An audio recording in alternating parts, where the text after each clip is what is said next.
సర్వసమర్థుడైన గురువు. పూర్ణపురుషుడైన గురువు ఆ పరమాత్ముడే తప్ప మరి వేరెవరో కాదు. మనం గురువు అంటే మానవ రూపంలో ఉన్నారు కాబట్టి ఆయన మానవుడే, ఏదో ఆయనకి శక్తులున్నాయి కాబోలు, ఏదో విద్యలు సంపాదించారు కాబోలు, మన కష్టాలు తీరుస్తారు కాబోలు అనేది చాలా పరిమితమైన ఆలోచన మాత్రమే. మనకి తెలిసి తెలియని అజ్ఞానం అనమాట. అంటే ఏంటి, ఏదో వాళ్ళకి గురువు అనే దానికి మనకు అర్థం తెలియక భగవంతుడే సాక్షాత్తు మన కోసం అవతరించిన రూపం అని తెలియకపోతే మనం ఏంటి మనుషుల్ని పూజించడం అనే భావనే కలుగుతుంది ఎక్కువ మందికి. ఎందుకంటే మనకి రాముడు లేడా, కృష్ణుడు లేడా, అమ్మవారు లేరా అంటూ ఉంటారు. కానీ పూర్ణపురుషుని గురువు ఆ పరమాత్ముడే తప్ప వేరెవరో కాదు అని మనం ఇప్పటికే తెలుసుకున్నాం. కావున గురుస్థాయి ఎంత గొప్పదో మనకు అర్థమవుతుంది కదా. ఇలాంటి గురువులు సర్వసమర్థులు. వీరికి సాధ్యం కానిదంటూ ఈ సృష్టిలో ఇంకేదీనూ లేదు. గురువుకి అసాధ్యమైనది ఏదీ ఉండదు. ఎందుకంటే ఆయన పరబ్రహ్మ స్వరూపం. గురువుకి అసాధ్యమైందంటూ ఏదీ ఉండదన్నమాట. అందుకే స్వామివారు ఒకసారి అన్నారు, ఎంత కర్మపరుడైనా సరే నా పాదాల చెంతకు చేరిన వాడికి ఇంకా 3 జన్మల కంటే ఎక్కువ జన్మలు లేవు అన్నారు. చూడండి, స్వామివారు అంటున్నారు, ఎంత కర్మపరుడైన వాడికి ఎంత ఉన్నా సరే నా పాదాలు చేరిన వాడికి ఇంకా 3 జన్మల కంటే ఎక్కువ జన్మలు లేవు అని అన్నారు.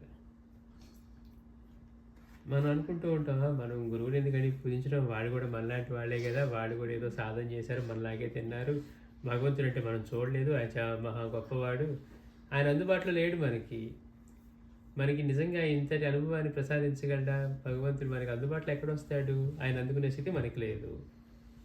చుట్టూ అంతా వ్యాపించి ఆయనే ఉన్నా కానీ ఆయన అందుకునే స్థితి మనకి లేదు.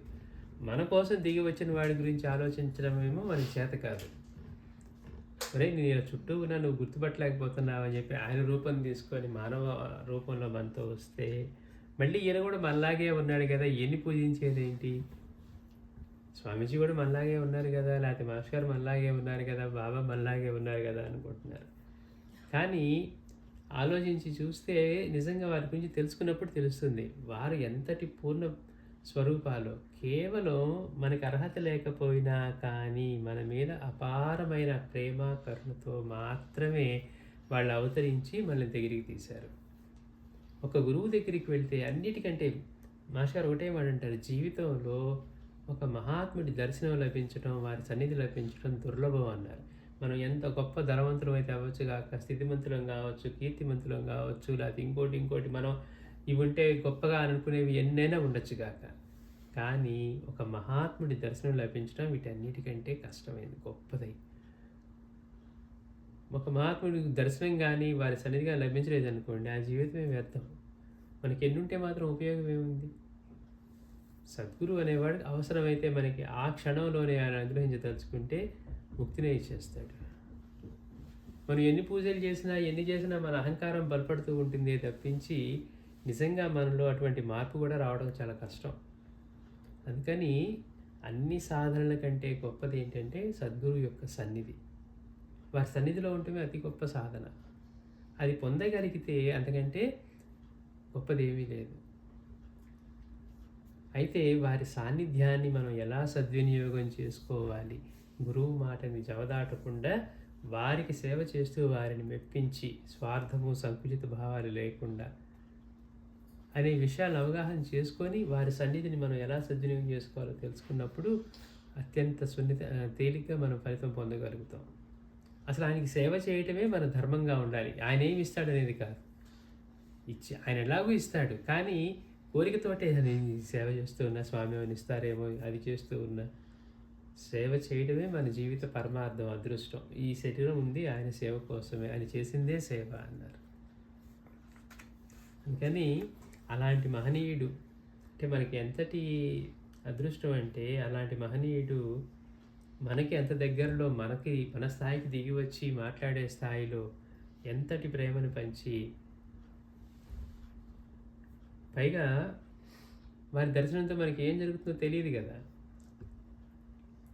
స్వామీజీ ఎంతో పాపం చేసి ఎంతోమందికి ఎంతో జంతువుల్ని, మనుషుల్ని చంపిన వాడు వచ్చినా గానీ, వాడి పట్ల కూడా అత్యంత కరుణ చూపించి, వాడిని శిక్షించాలని తీసుకొచ్చిన వాడిని దారి మళ్ళించి, మాటలో పెట్టి, ఇతనికి పండు ప్రసాదం ఇచ్చారంట తినమని. వాడు భయంలో అది తినకుండా వెళ్ళిపోయాడు. తర్వాత రోజు చూసి స్వామీజీ అంటారు, వాడికి కనీసం ఈ పండు తిన్నా వాడు చేసిన దానిలో సగం కర్మ పోయేది, పాపం పోయేది అని. అంటే మహాత్ముడి ప్రసాదం ఇచ్చినా, ఆయన దృష్టి పడినా కానీ, ఇవి మిగిలినవేవి ఆయన ముందు పనిచేయవు. ఎంతటి కర్మ ఉన్నా, ఎంతటి ఉన్నా కానీ, ఆయన అనుగ్రహం కలిగితే క్షణంలో తొలగించగలరు. అది సర్వసముద్రైన గురు శ్రీ సచ్చిదానంద సద్గురు సాయినాథ్ महाराज की जय।